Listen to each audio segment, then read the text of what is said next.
ವಿವೇಕಾನಂದ ಅವರೇ, ಇಲ್ಲಿ ತನಕ ರಾಷ್ಟ್ರಗೀತೆ, ರಾಷ್ಟ್ರಧ್ವಜ, ಸಂವಿಧಾನಕ್ಕೆ ಇದ್ದಂತಹ ರಕ್ಷಣೆ ಮತ್ತು ಆ ವ್ಯಾಪ್ತಿ ಏನಿದೆ 71ರ ಕಾಯ್ದೆಯ ವ್ಯಾಪ್ತಿ ಈಗ ವಂದೇ ಮಾತರಂಗೂ ಅನ್ವಯಿಸುತ್ತೆ.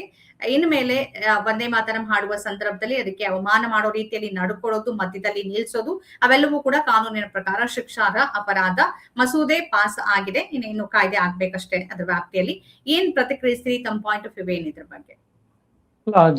ಈಗ ಒಂದು ದೇಶ ಒಂದು ರಾಷ್ಟ್ರೀಯ ಕ್ರೀಡೆ, ಒಂದು ರಾಷ್ಟ್ರೀಯ ಪಕ್ಷಿ, ಒಂದು ರಾಷ್ಟ್ರ ಧ್ವಜ, ಹಾಗೆ ಒಂದು ರಾಷ್ಟ್ರಗೀತೆ ಅಂತ ಇದೆ, ಅಲ್ಲಿಂದ ನಡ್ಕೊಂಡ್ ಬರ್ತಾ ಇದೆ. ಇದು ಒಂದು ಸೂಕ್ಷ್ಮವಾದ ವಾತಾವರಣ ಇದೆ, ಇಡೀ ಜಗತ್ತಿನಲ್ಲೇ ಇದೆ, ನಮ್ಮಲ್ಲೂ ಕೂಡ. ಯಾಕೆಂದ್ರೆ ಹುಸಿ ರಾಷ್ಟ್ರೀಯವಾದ ಎರಡೂ ಮಹಾಯುದ್ಧಗಳಿಗೆ ಕಾರಣ ಆಗಿದ್ದು, ಅಥವಾ ರಷ್ಯನ್ ಕ್ರಾಂತಿಗೆ, ಚೈನಾ ಕ್ರಾಂತಿಗೆ, ಬೇರೆ ಬೇರೆ ಫ್ರೆಂಚ್ ಕ್ರಾಂತಿಗೆ ಆಗಿದ್ದು, ಆರ್ಥಿಕ ಸಂಘರ್ಷದ ಜೊತೆಗೆ ಹುಸಿ ರಾಷ್ಟ್ರೀಯವಾದ, ಹುಸಿ ಧಾರ್ಮಿಕತೆ ಸದಾಕಾಲ ಘರ್ಷಣೆಯಲ್ಲಿ ಇರುತ್ತೆ. ಸೊ ಇಂತಹ ಸಂದರ್ಭದಲ್ಲಿ ಈ ದೇಶಕ್ಕೆ ಒಂದೇ ಮಾತ್ರಮ್ಮಲ್ಲಿ ಬೇರೆ ಏನಿದೆ, ಒಳ್ಳೇದಿದ್ಯಾ ಕೆಟ್ಟದಿದ್ಯಾ, ಬೇರೆಯವರ ಭಾವನೆಗಳಿಗೆ ಧಕ್ಕೆ ಮಾಡ್ತಾ ಇದೆ, ಆ ವಿಷಯವನ್ನ ಪಕ್ಕಕ್ಕೆ ಇಡೋಣ. ಈಗ ಇದರ ಅವಶ್ಯಕತೆ ಇತ್ತ ಅಂದ್ರೆ ಎರಡನೇ ರಾಷ್ಟ್ರಗೀತೆಯಾಗಿ ನೋಡಿ. ರಾಷ್ಟ್ರಗೀತೆ ಅನ್ನೋದು ಅಥವಾ ನಾವು ರಾಷ್ಟ್ರಧ್ವಜ ಅನ್ನೋದು ಅದೆಲ್ಲ ಗೌರವ, ಅದು ಆಂತರಿಕವಾದದ್ದು. ಅದನ್ನ ಮತ್ತೆ ಮತ್ತೆ ಪ್ರತಿಕ್ಷಣ ನೀವು ಅದನ್ನ ಪರೀಕ್ಷೆಗೆ ಒಡ್ಡುವುದಲ್ಲ. ಅದು ನಮ್ಮ ರಕ್ತದಲ್ಲಿ, ಉಸಿರಿನಲ್ಲಿ ಸಹಜವಾಗೇ ಇರುತ್ತೆ. ಯಾರಿಗೆ ಇರೋದಿಲ್ಲ, ಅದು ದೇಶದ್ರೋಹ ಆಗುತ್ತೆ, ರಾಷ್ಟ್ರದ್ರೋಹ ಆಗುತ್ತೆ, ಅದರಲ್ಲೇನು ಅನುಮಾನ ಇಲ್ಲ. ಆದ್ರೆ ಅದನ್ನ ಪ್ರತಿಕ್ಷಣ ಪರೀಕ್ಷೆಗೆ ಒಡ್ಡುವ ಉದ್ದೇಶಪೂರ್ವಕವಾಗಿ ಕೆಲವು ಸಮುದಾಯಗಳನ್ನ ಹಿಡನ್ ಅಜೆಂಡಾ ಇಟ್ಕೊಂಡು ಮಾಡಿರೋದ್ರ ಬಗ್ಗೆ ಮಾತ್ರ ನಂದು ಅಬ್ಜೆಕ್ಷನ್ ಇದೆ. ಈಗ ಇಲ್ಲಿ ಮೊದಲು ಥಿಯೇಟರ್ಗಳಲ್ಲಿ ಮಾಡಿದ್ರು. ನೀವು ಹಿಡನ್ ಅಜೆಂಡಾ ಅಂತ ಕರೀತೀರಿ, ಯಾಕೆಂದ್ರೆ ವಿವೇಕಾನಂದ ಅವರೇ ಸ್ವಾತಂತ್ರ್ಯ ಹೋರಾಟದಲ್ಲಿ ವಂದೇ ಮಾತರಂ ಆ ಹಾಡನ್ನ ಕೇಳ್ತಾ ಇದ್ರೇನೆ ಒಂದ್ ರೀತಿ ನರನಾಡಿ ಎಲ್ಲ, ಅಂದ್ರೆ ದೇಶ ಪ್ರೇಮ ಉಕ್ಕಿ ಹರಿ ಆ ರೀತಿಯ ಹಾಡದು ಮತ್ತು ಎಲ್ಲರನ್ನ ಒಗ್ಗೂಡಿಸಿದ್ದದು. ಹಾಗಿರೋ ಸಂದರ್ಭದಲ್ಲಿ ಅದನ್ನ ನೀವ್ ಹೆಂಗೆ ಅದನ್ನ ಸೀಮಿತ ಮಾಡ್ತೀರಿ? ಇದನ್ನ ಹೇಗೆ? ಅಲ್ಲ, ಈಗ ರಾಷ್ಟ್ರಗೀತೆಯನ್ನು ಅದನ್ನೇ ತಗೊಂಡಿದ್ರೆ ನಾವು ಅದಕ್ಕೂ ಕೊಡ್ತಾ ಇದ್ವಿ. ಈಗ ನೀವು ಬಿಜೆಪಿ ಸರ್ಕಾರ ಇಲ್ಲಿ ಜಾತ್ಯತೀತ ಮತ್ತು ಧರ್ಮದ ಒಂದು ಹಿಂದುತ್ವದ ಆಧಾರದ ಮೇಲೆ ಇರುವಂತಹ ಎರಡು ಪಕ್ಷಗಳು ನಮ್ಮ ದೇಶದಲ್ಲಿ ಅಸ್ತಿತ್ವದಲ್ಲಿದ್ದಾವೆ. ಯಾವುದು ಯಾವ ಕಾಲಕ್ಕೆ ನೀವು ಅದನ್ನ ಹೈಲೈಟ್ ಮಾಡ್ತಾ ಹೋಗ್ತೀರಿ? ದೇಶದಲ್ಲಿ ಒಂದು ತಂಟೆಕೋರತನ ಬೇಕಾ ಅನ್ನೋದಷ್ಟೇ ನನ್ನ ಪ್ರಶ್ನೆ. ನಾನು ವಂದೇ ಮಾತರ ಬಗ್ಗೆ ಹೇಳ್ತಾ ಇಲ್ಲ. ಒಂದು ರಾಷ್ಟ್ರಗೀತೆ ಇದೆ, 56-57 ಸೆಕೆಂಡ್ಗಳ ರಾಷ್ಟ್ರಗೀತೆ ಇದೆ. ಸಾಮಾನ್ಯವಾಗಿ ಈಗಿನ ಒತ್ತಡದಲ್ಲಿ ಶಾಲಾ ಕಾಲೇಜುಗಳು ಅಥವಾ ಸ್ವಾತಂತ್ರ್ಯೋತ್ಸವ ಕಾರ್ಯಕ್ರಮಗಳು, ಸರ್ಕಾರಿ ಕಾರ್ಯಕ್ರಮಗಳಿಗೆ ಆಡ್ತಾ ಇದ್ದೀವಿ. ವಂದೇ ಮಾತರಂನ ಬೇರೆ ಬೇರೆ ಶಿಕ್ಷಣ ಸಂಸ್ಥೆಗಳು ಕಡ್ಡಾಯ ಇರಲಿಲ್ಲ, ಯಾರ್ಯಾರಿಗೆ ಅದ್ರ ಅವಶ್ಯಕತೆ ಇದ್ರು ಅದನ್ನ ಆಡ್ಕೊಂಡು ಹೋಗ್ತಾ ಇದ್ರು. ಈಗಲೂ ಅದನ್ನ ಹಾಗೆ ಬಿಡುವುದಾಗಿತ್ತು. ಮೊದಲನೇದಾಗಿ ರಾಷ್ಟ್ರಗೀತೆಯ ನಂತರ ಕಡ್ಡಾಯವಾಗಿ ಈ ವಂದೇ ಮಾತರಂನ ಈ ವೆಸ್ಟ್ ಬೆಂಗಾಲ್ ಚುನಾವಣೆ ಸಂದರ್ಭದಲ್ಲಿ ತಗೊಂಡ್ಬಂದಿದ್ರ ಬಗ್ಗೆನೆ ನಂದು ಅಬ್ಜೆಕ್ಷನ್ ಇದೆ. ಅದರ ಅವಶ್ಯಕತೆ ಇರ್ಲಿಲ್ಲ. ಅದನ್ನ ನೀವು ಹಾಡಿ, ನಾನು ಹಾಡಬೇಡಿ ಅನ್ನಲ್ಲ. ಆದ್ರೆ ನೀವ್ ಹೇಳಿದ್ರಲ್ಲ ಹಿಡನ್ ಅಜೆಂಡಾ, ಯಾಕೆ ಅಂದ್ರೆ ಒಂದು ಸಮುದಾಯ ಅದನ್ನ ಸ್ವಲ್ಪ ಮಟ್ಟಿಗೆ ಅದನ್ನ ನಾನು ಧಾರ್ಮಿಕತೆಯ ಆಧಾರದ ಮೇಲೆ ಮಾತಾಡ್ಬೇಕಾದಾಗ ಅದು ಏನಾಗ್ಬಿಡುತ್ತೆ, ಹಾಗೆ ಹೇಳಿದ್ರೆ ಒಂದೇ ಮಾತ್ರ ಹೇಳಿದ್ರೆ ಆ ತರದ್ದೆಲ್ಲ ನೀವು ಜನರಲ್ ಆಗಿ ಆ ಪ್ರಶ್ನೆ ಕೇಳ್ಬೋದು. ಅದು ಸೌಹಾರ್ದ ವಾತಾವರಣ ಇರ್ಬೇಕಾದಾಗ ಮಾತ್ರ ಈ ಮಾತುಗಳಿಗೆ ಅರ್ಥ ಇರುತ್ತೆ. ಆದ್ರೆ ಈಗ ಸೌಹಾರ್ದ ವಾತಾವರಣ ಉಳಿದಿಲ್ಲ. ಯಾವ ಪಕ್ಷದ ಮೇಲೆ ನಾವು ಆರೋಪವನ್ನ ಹೊರಿಸ್ತಾ ಇದ್ವಿ, ಯಾವ ಪಕ್ಷದ ಮೇಲೆ ಇದು ಹಿಂದುತ್ವ ಅಥವಾ ಒಂದು ಸಂಕುಚಿತ ರಾಷ್ಟ್ರೀಯತೆ ಧಾರ್ಮಿಕತೆ ಅಂತ ಆ ಪಕ್ಷ ಈ ಕೆಲಸವನ್ನ ಮಾಡ್ತಾ ಹೋಗ್ತಾ ಇರೋದ್ರಿಂದ ಒಂದಷ್ಟು ನಾನು ಅದನ್ನ ತಂಟೆಕೋರತನ ಅಂತ ಹೇಳ್ತಾ ಇದ್ದೀನಿ. ಅದನ್ನ ನಾನು ವಿಧ್ವಂಸಕ ಕೃತ್ಯ ಅನ್ನೋದಿಲ್ಲ. ನೀವು ಈಗ ಮುಸ್ಲಿಂ ಶಾಲೆಗಳಿರ್ತವೆ, ಮದರಸಾಗಳಿರ್ತವೆ, ಅವ್ರಿಗೆ ನಾವು ರಾಷ್ಟ್ರಗೀತೆಯನ್ನ ಕಂಪಲ್ಸರಿ ಮಾಡಿದ್ದೀವಿ, ಹಾಡ್ತಿದ್ದೀವಿ. ಈಗ ಅದ್ರ ಬಗ್ಗೆ ಎರಡನೇ ಇಲ್ಲ. ಈಗ ನೀವು ಒಂದೇ ಮಾತ್ರ ಅಂತ ಮಾಡು ಅಂದ್ರೆ ಅದ್ರಲ್ಲಿ ನಿಜ ಇದೆಯೋ ಸುಳ್ಳಿದೆಯೋ ಗೊತ್ತಿಲ್ಲ. ಇಲ್ಲಿ ವಿಭಜಕ ಶಕ್ತಿಗಳು ಒಂದಷ್ಟು ಒಳಗಡೆ ಪ್ರವೇಶ ಮಾಡಿ ಯಾಕೆಂದ್ರೆ ಒಂದೇ ಮಾತ್ರ ಅವೆಲ್ಲ ಬೆಂಗಾಲಿ ಭಾಷೆಯಲ್ಲಿದೆ. ಅದರ ನಿಜವಾದ ಅರ್ಥವನ್ನ ನೀವು ಪ್ರತಿಯೊಬ್ಬರಿಗೂ ಅದು ಮುಸ್ಲಿಂ ಅವಿದ್ಯಾವಂತರಿಗಿರ್ಲಿ ಅಥವಾ ಹಿಂದೂ ಅವಿದ್ಯಾವಂತರಿಗಿರ್ಲಿ, ಯಾರಿಗೇ ಇರ್ಲಿ, ಎಕ್ಸ್ಪ್ಲೈನ್ ಮಾಡಿ ಅದರ ಅರ್ಥವನ್ನ ಅರ್ಥ ಮಾಡ್ಕೊಳ್ಳೋ ಸ್ಥಿತಿಯಲ್ಲಿ ಈ ದೇಶ ಇಲ್ಲ. ಈ ದೇಶ ಸೋಷಿಯಲ್ ಮೀಡಿಯಾಗಳಲ್ಲಿ ಮುಳುಗೋಗಿದೆ. ಸೊ ಇಂಥ ಟೈಮಲ್ಲಿ ಯಾರೋ ಒಬ್ಬ ಆ ತರದಲ್ಲಿ ಇದು ಮುಸ್ಲಿಂ ಧರ್ಮಕ್ಕೆ ವಿರುದ್ಧ ಇರ್ಬೋದು ಅಥವಾ ನಮ್ಮ ಏಕ ದೇವ ಆರಾಧನೆಗೆ ಇರ್ಬೋದು ಅಂತ ಸೋಷಿಯಲ್ ಮೀಡಿಯಾದಲ್ಲಿ ವೈರಲ್ ಮಾಡಿದಾಗ ಆಗುವ ದುಷ್ಪರಿಣಾಮಗಳಿಗೆ ಯಾರು ಹೊಣೆ ಮಾಡ್ತಾರೆ? ಹಾಗಾದ್ರೆ ಮಾಡಬಾರ್ದ ಅಂದ್ರೆ ಈಗ ರಾಷ್ಟ್ರಗೀತೆ ಇತ್ತಲ್ಲ, ಮತ್ತೆ ನಿಮ್ಗೆ ಒಂದೇ ಮಾತ್ರ ಮಾಡ್ಲಿಕ್ಕೆ ಅದು ಕೂಡ ಬೆಂಗಾಲಿ ಸಂಸ್ಕೃತ ಮಿಕ್ಸೆ ಅಲ್ವಾ? ರವೀಂದ್ರನಾಥ್ ಟಾಗೋರ್ ಅವರ ಜನಗಣಮನ ಕೂಡ ಹೌದು ಅದನ್ನ ಸ್ವೀಕರಿಸಾಗೋಗಿದೆ. ನಾನು ಒಂದೇ ಮಾತ್ರ ಹಾಡಬೇಡಿ ಅಂತ ನಾನು ಹೇಳ್ತಾ ಇಲ್ಲ. ಕಂಪಲ್ಸರಿ ಮಾಡಿ ರಾಷ್ಟ್ರಗೀತೆಗೆ ಪರ್ಯಾಯ ಮಾಡಿದಿರಲ್ಲ, ಇದರಲ್ಲಿ ಸಂವಿಧಾನವನ್ನ ಹೇಳಿ. ನಾನಾಗ್ಲೇ ಹೇಳ್ದಂಗೆ 71ರ ಕಾಯ್ದೆಯ ಅನ್ವಯ ಅದಕ್ಕೆ ರಕ್ಷಣೆ ಇರ್ಲಿಲ್ವೇ ಹೊರತು ರಾಷ್ಟ್ರಗೀತೆಯ ಸ್ಥಾನಮಾನ ವಂದೇ ಮಾತರಂಗೆ ಇತ್ತು. ಮತ್ತು ವಂದೇ ಮಾತರಮನ್ನ ರಾಷ್ಟ್ರಗೀತೆಯ ಸ್ಥಾನಮಾನವನ್ನ ಅದಕ್ಕೆ ಈ ಕಾನೂನಾತ್ಮಕ ಸ್ಥಾನಮಾನ ನೀಡೋದ್ರ ಬಗ್ಗೆ ಹಿಂದೆನೂ ಚರ್ಚೆ ಆಗಿತ್ತು. ಅದ್ರ 4 ಸ್ಟ್ಯಾಂಡ್ ಬಹುಶಃ ತೆಗೆಯಲಾಗಿತ್ತು ಅಂತ ಅನ್ಸುತ್ತೆ. 2-3 ಸ್ಟ್ಯಾಂಡ್ ಒಪ್ಕೊಳ್ಳಾಗಿತ್ತಲ್ವಾ? ಹೌದೌದು ಆಗಿತ್ತು. ನಾನು ಈಗ ಕಡ್ಡಾಯಗೊಳಿಸಿರೋದ್ರ ಬಗ್ಗೆ ಮಾತ್ರ ಹೇಳ್ತಾ ಇರೋದು ನಾನು. ಈಗ ನೀವು ನಂಗೆ ರಾಷ್ಟ್ರಗೀತೆ ಬಗ್ಗೆ ಮತ್ತೆ ವಂದೇ ಮಾತರ ಬಗ್ಗೆ ನನಗೇನು ಅಬ್ಜೆಕ್ಷನ್ ಇಲ್ಲ. ಯಾವ್ದೋ ಒಂದು ಒಳ್ಳೆ ರಾಷ್ಟ್ರಗೀತೆ ಮತ್ತು ಒಂದು ಭಕ್ತಿ ಗೀತೆ, ಒಂದು ಹಾಡ ಅದ್ರಲ್ಲೇನು ಅಬ್ಜೆಕ್ಷನ್ ಇರೋದಿಲ್ಲ. ಆದ್ರೆ ನೀವು ಅದನ್ನ ಕಡ್ಡಾಯಗೊಳಿಸಿರುವುದರ ಹಿಂದಿನ ಹುನ್ನಾರಗಳನ್ನ ಈಗ ನೆಸೆಸಿಟಿ ಇತ್ತ ಅಂತ ಇಲ್ಲ. ನಿಮ್ಮ ಶಾಲಾ ಕಾಲೇಜುಗಳಲ್ಲಿ ಎಲ್ರಿಗೂ ಹೇಳಿ ದೇಶಭಕ್ತಿಯನ್ನ ಹೇಗೆ ನಾವು ವಿಸ್ತಾರಗೊಳಿಸ್ತೀವಿ, ಅದರಿಂದ ಎಲ್ಲಾ ಶಾಲಾ ಕಾಲೇಜುಗಳಿಗೆ ಮಾಡಿ ಅಂತೇಳಿ ಅದು ಅವರವರ ಇಚ್ಛೆಗೆ ಅನುಗುಣವಾಗಿ ಬಿಡಿ. ಈಗ ಹಾಗೆ ಆಗ್ತಾ ಇಲ್ಲಲ್ಲ. ನಿಮ್ಗೆ ಗೊತ್ತಿದೆ, ನಾಗಪುರದ RSS ಅಲ್ಲಿ ರಾಷ್ಟ್ರಗೀತೆಯನ್ನ ಯಾವಾಗ ಮತ್ತು ರಾಷ್ಟ್ರ ಧ್ವಜವನ್ನ ಯಾವಾಗ ಇವರ ಇದ್ ಮಾಡಕ್ ಶುರು ಮಾಡಿದ್ರು. ಈ ರೀತಿ ಅನುಮಾನದ ಕೆಲವು ಪ್ರಶ್ನೆಗಳಿರ್ತವೆ.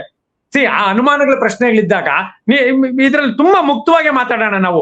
ಅವರ ಟಾರ್ಗೆಟ್ ಇರೋದು ಈಗ ನಾವ್ಯಾರು ಅದನ್ನ ನಿರಾಕರಿಸಲ್ಲ, ಹೌದಾ? ನಾವೆಲ್ಲ ಆಡ್ತೀವಿ, ಆಯ್ತು ಒಂದೇ ಮಾತ್ರ ನಮ್ಗೇನು ಅಂತದ್ದು ಅದ್ರಲ್ಲಿ ಯಾವುದೇ ಅಬ್ಜೆಕ್ಷನ್ ಇಲ್ಲ, ನಾವು ಆಡ್ತೀವಿ. ಆದ್ರೆ ಅವ್ರ ಟಾರ್ಗೆಟ್ ಅದಲ್ಲ. ಅವ್ರ ಟಾರ್ಗೆಟ್ ಏನಿದು ಮುಸ್ಲಿಮರ ಪರ್ಟಿಕ್ಯುಲರ್ ಆಗಿ ಅವರ ಮದರಸಾಗಳು ಅಲ್ಲಿ ಇಲ್ಲಿ ಮಾಡಿ ಹೋಗ್ಲಿ. ಮುಸ್ಲಿಮರಲ್ಲಿ ದೇಶಭಕ್ತಿಯನ್ನ ಮುಸ್ಲಿಮರಲ್ಲಿ ಇದ್ರ ಬಗ್ಗೆ ಮಾಡುವ ಉದ್ದೇಶ ಇಟ್ಕೊಂಡು ಮಾಡಿದ್ದೆ ಆದ್ರೆ ನಾವು ಕೂಡ ಅವ್ರಿಗೆ ಕನ್ವಿನ್ಸ್ ಮಾಡಿ ಇದ್ರಲ್ಲಿ ಏನು ಇಲ್ಲಪ್ಪ ಅಂತ ಹೇಳ್ಬೋದು. ಆದ್ರೆ ಹಾಗಿದೆಯಾ? ಆತ್ಮ ಮುಟ್ಕೊಂಡು ಹೇಳ್ಬೇಕಾಗುತ್ತೆ. ಅವರು ಏನೋ ಅವ್ರನ್ನ ನಾವು ಕಂಟ್ರೋಲ್ ಮಾಡ್ಬೇಕು, ಅವ್ರ ಮೇಲೆ ಒಂದು ಏನೋ ಒತ್ತಡ. ಯಾಕೆಂದ್ರೆ ಅಲ್ಲೂ ಕೂಡ ಮತಾಂಧರು ಇರ್ತಾರೆ, ಮುಸ್ಲಿಮ್ರಲ್ಲೂ ಮತಾಂಧರು ಇರ್ತಾರೆ. ಅವರು ಇದನ್ನ ದುರುಪಯೋಗ ಪಡಿಸ್ಕೊಳ್ಳಕ್ಕೆ ನೀವೇ ಅವಕಾಶವನ್ನ ಕೊಟ್ಟಂಗಾಗುತ್ತೆ. ಅದಕ್ಕೆ ನಾನು ವಿಭಜಕ ಮನಸ್ಥಿತಿಯನ್ನ ಮಾಡಬೇಡಿ, ಸಹಜವಾಗಿ ತಗೊಂಡೋಗಿ. ಈಗ ಈ ಜಂಜಿಗಳು ಹೋರಾಟ ಇರ್ಬೋದು, ನಾನು ಆಗ್ಲೇ ಹೇಳದ್ನಲ್ಲ, ಈ ಜಂಜಿಗಳು ಹೇಗೆ ಬರ್ತಾ ಇದ್ದಾರೆ ಅಂದ್ರೆ ಅವ್ರಿಗೆ ಕಾಂಗ್ರೆಸ್ ಸರ್ಕಾರದ ಆಡಳಿತ ಮನಮೋಹನ್ ಸಿಂಗ್ ಮರ್ತೆ ಹೋಗ್ಬಿಟ್ಟಿದ್ದಾರೆ. ಅವರು 12 ವರ್ಷ ಆದ್ಮೇಲೆ ಈಗ 24 ವರ್ಷ ಯಾರು ಬಂದಿದೆ, ಅವರು ಈಗ ಮೋದಿ ಆಡಳಿತವನ್ನಷ್ಟೇ ಅವ್ರು ಮಾಡ್ತಾ ಇದ್ದಾರೆ.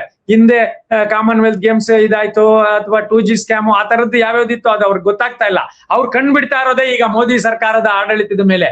ಸೊ ಇವ್ರ ಮೇಲೆ ಇರುವ ಆರೋಪಗಳು ಅದೆಲ್ಲ ಇರ್ಬೇಕಾದಾಗ ಇದನ್ನ ನೀವು ಕಡ್ಡಾಯ ಮಾಡಿ ಶಿಕ್ಷಾರ್ಹ ಅಪರಾಧ ಅಂತ ಮಾಡಿದ್ದೀರಿ.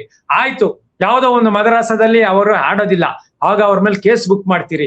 ಕೇಸ್ ಬುಕ್ ಮಾಡಿ ಈಗಾಗ್ಲೇ ನಮ್ಗೆ ತೀರ್ಪುಗಳಿದೆ ಇದಕ್ಕೆ. ಯಾವ್ದು ಬಹುಶಃ ಕಡ್ಡಾಯ ಇಲ್ಲ ಅಂತಲ್ಲ, ಕಡ್ಡಾಯ ಮಾಡಿದ್ದಾರೆ. ಕಡ್ಡಾಯ ಅಲ್ಲ. ಈಗ ಯಾವ ರಾಷ್ಟ್ರಗೀತೆಗೆ ನೀವು ಹಾಡ್ಲೇಬೇಕು ಅಂತ ಇಲ್ಲ, ಎದ್ದು ನಿಂತು ಅದಕ್ಕೆ ಗೌರವ ಕೊಟ್ಟರು ಕೂಡ ಅದು ಅಗೌರವ ಅಂತ ಆಗೋದಿಲ್ಲ. ಹೌದು, ಮದ್ರಸದಲ್ಲಿ ಹಾಡೋರು ಯಾರು? ಈಗ ಮದ್ರಸದಲ್ಲಿ ಹಾಡೋರು ಯಾರು? ಓಕೆ, ನೀವು ಹೊರಗಡೆ ಆಡ್ತೀರಿ, ನೀವು ಆಡ್ಲೇಬೇಕಂತೇನಿಲ್ಲ. ಎದ್ದು ನಿಂತ್ರೆ ಎಷ್ಟೋ ಜನಕ್ಕೆ ಈಗಲೂ ಜನಗಣ ಮನ ಬರೋದೇ ಇಲ್ಲ. ನನ್ನ ಸುತ್ತಮುತ್ತ ಇರೋರ್ಗೆ ಯಾರಿಗೂ ಪೂರ್ತಿ ಜನಗಣನೂ ಬರೋದಿಲ್ಲ. ಓಕೆ, ಅದನ್ನ ಹೇಳ್ತಿಲ್ಲ. ಮದರಸಾದಲ್ಲಿ ಅಥವಾ ಯಾವುದೋ ಒಂದು ಮುಸ್ಲಿಂ ಶಾಲೆಯಲ್ಲಿ ಯಾರು ಆಡ್ತಾರೆ ಒಂದೇ ಮಾತ್ರ ಹೇಳಿ? ಯಾರಾದ್ರೂ ಒಬ್ರು ಆಡ್ಬೇಕಾ?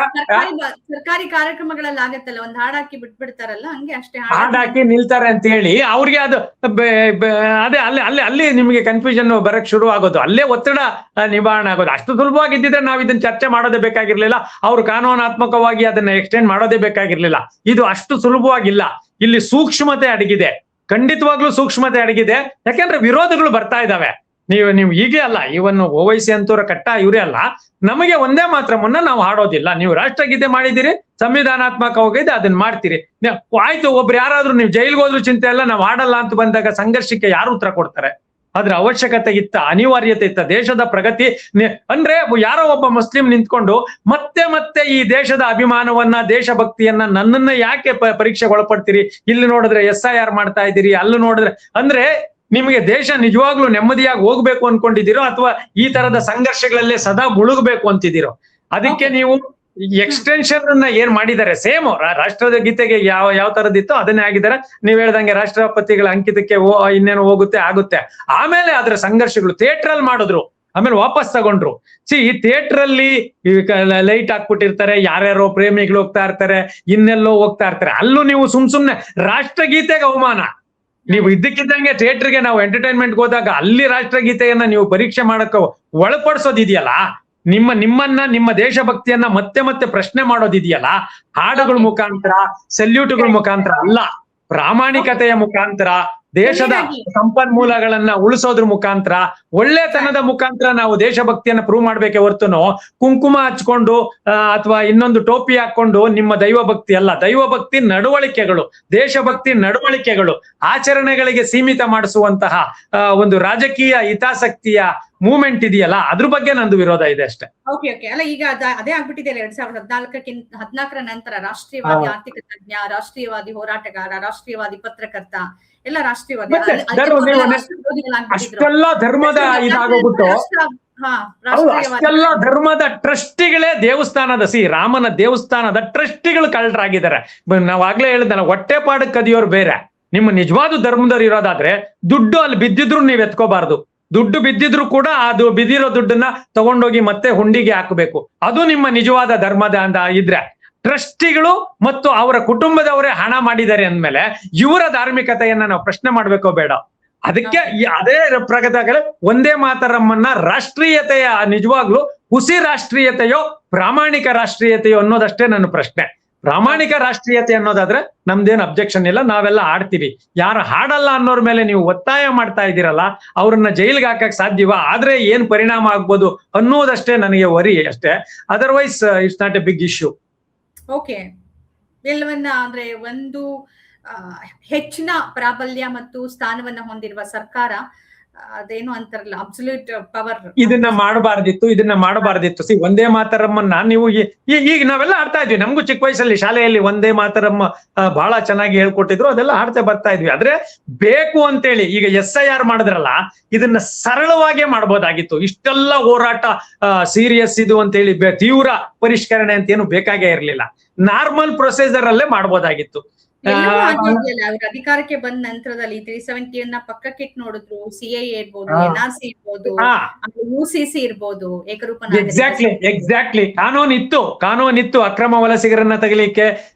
NRC CAA ಕೂಡ ಆಲ್ರೆಡಿ ನೀವು ಯಾವುದೇ ದೇಶದ ಪ್ರಜೆ ನಮ್ಮ ದೇಶಕ್ಕೆ ಹಾಕೊಂಡಾಗ ನೀವು ಸುಪ್ರೀಂ ಕೋರ್ಟ್ ಅಲ್ಲಿ ನಿರ್ಧಾರ ಮಾಡಿ ಮಾಡ್ಬೋದಾಗಿತ್ತು. ಅದನ್ನ ಇವರು ದೊಡ್ಡದಾಗಿ ಬೇಕಂತ ಒಂದು ಸಮುದಾಯದ ವಿರುದ್ಧ ದ್ವೇಷವನ್ನ ಬಿತ್ತುತ್ತಾರಲ್ಲ, ಅದು ವಿಭಜಕ ಶಕ್ತಿಗಳಿಗೆ ನಾವೇ ದಾರಿ ಮಾಡ್ಕೊಟ್ಟಂಗಾಗುತ್ತೆ. ಅದು ಯಾರು ನಾವು ಅಂಧಭಕ್ತರು ಅಂತ ಕರಿತಿದಿರಲ್ಲ, ಅವ್ರಿಗೆ ಅದು ಅರಿವಾಗ್ತಾ ಇಲ್ಲ. ಅವ್ರೀಗ ನಾವು ಒಂದೇ ಮಾತ್ರ ಬಗ್ಗೆ ಮಾತಾಡಿದ್ರೆ ಏನಾಗೋಗ್ಬಿಡುತ್ತೆ, ಏನು ಈ ತರ ಪ್ರಶ್ನೆಗಳು ಕೇಳುವ ಚೈಲ್ಡಿಶ್ ಕ್ಯಾರೆಕ್ಟರ್ಗಳಿದಾವೆ. ಏನಾಗುತ್ತೆ ಅನ್ನುವ ಪರಿಣಾಮ ನಮ್ಗೆ ಅದು ಏಟು ಬೀಳುತ್ತೆ ಅನ್ನೋದು ಅವ್ರಿಗೆ ಗೊತ್ತಾಗ್ತಾ ಇಲ್ಲ. ಆ ದೃಷ್ಟಿಯಲ್ಲಿ ವಿವೇಕಾನಂದ ಅವ್ರ ಬಗ್ಗೆ ಮಾತಾಡೋದೇ ಸ್ವಲ್ಪ ವೇಸ್ಟ್ ಅನ್ಸುತ್ತೆ. ಜನ್ಸಿಗಳು ಕರೆಕ್ಟ್ ಆಗಿ ಅವ್ರಿಗೆ ಉತ್ತರ ಕೊಟ್ಟಿದ್ದಾರೆ ಅಂತ ಅನ್ಸುತ್ತೆ. ಖಂಡಿತ ಕೊಟ್ಟಿದ್ದಾರೆ. ಪ್ರೈಮ್ ಮಿನಿಸ್ಟರ್ಗಳಾದವರು ಕೂಡ ಒಂದು ದೇಶನ ನೆಮ್ಮದಿಯಾಗಿ ಹೋಗ್ತಾ ಇರ್ಬೇಕಾದ್ರೆ ಅಭಿವೃದ್ಧಿಯ ಪಥದಲ್ಲಿ ಯೋಚನೆ ಮಾಡಿ ಒಂದೇ ಮಾತ್ರ ಮಾಡಿದ ತಕ್ಷಣ ನೀವು ದೊಡ್ಡ ದೇಶಾಭಿಮಾನಿ ಆಗ್ತೀರಿ ಅನ್ನುವ ಸಂಕುಚಿತ ಮನೋಭಾವವನ್ನ ಪ್ರಧಾನಮಂತ್ರಿಗಳು ಅಥವಾ ಅವರ ಕ್ಯಾಬಿನೆಟ್ ನಿರ್ಧಾರ ಮಾಡಿದೆ ಸಂಸತ್ತು ಅಂದ್ರೆ ಖಂಡಿತವಾಗ್ಲೂ ಅದು ಒಪ್ಕೊಳಕ್ಕೆ ಸಾಧ್ಯವೇ ಇಲ್ಲ. ಇದರ ಅವಶ್ಯಕತೆ ಮತ್ತು ಅಗತ್ಯತೆ ಇರಲಿಲ್ಲ. ನಮ್ಮ ಕಾರ್ಯಕ್ರಮಗಳನ್ನು ನೀವು ನೋಡ್ತಾ ಇದ್ರೆ ನಮ್ಮ ಚಾನೆಲ್ ಅನ್ನ ಸಬ್ಸ್ಕ್ರೈಬ್ ಮಾಡಿ, ಪಕ್ಕದ ಬೆಲ್ ಐಕಾನ್ ಒತ್ತಿ ನಮ್ಮನ್ನ ಬೆಂಬಲಿಸಿ. ಹಾಗೆ ನಮ್ಮ ಕಾರ್ಯಕ್ರಮಗಳನ್ನ ಲೈಕ್ ಮಾಡಿ, ಕಮೆಂಟ್ ಮಾಡಿ, ಅದನ್ನ ಬೇರೆಯವರಿಗೂ ವಾಟ್ಸ್ಆಪ್ ಮೂಲಕ ಶೇರ್ ಮಾಡಿ. ನೀವು ಹೀಗೆ ಮಾಡಿದಾಗ ನಮ್ಮ ಚಾನೆಲ್ ಮತ್ತಷ್ಟು ಜನರಿಗೆ ತಲುಪಲು ನೀವು ನಮ್ಮೊಂದಿಗೆ ಸಹಕರಿಸಿದ ಹಾಗಾಗುತ್ತೆ. ಇದು ನೀವು ಯಾವುದೇ ಖರ್ಚಿಲ್ಲದೆ ಕೆಲವೇ ಸೆಕೆಂಡುಗಳಲ್ಲಿ ನೀಡಬಹುದಾದ ಸಹಕಾರ. ಧನ್ಯವಾದಗಳು.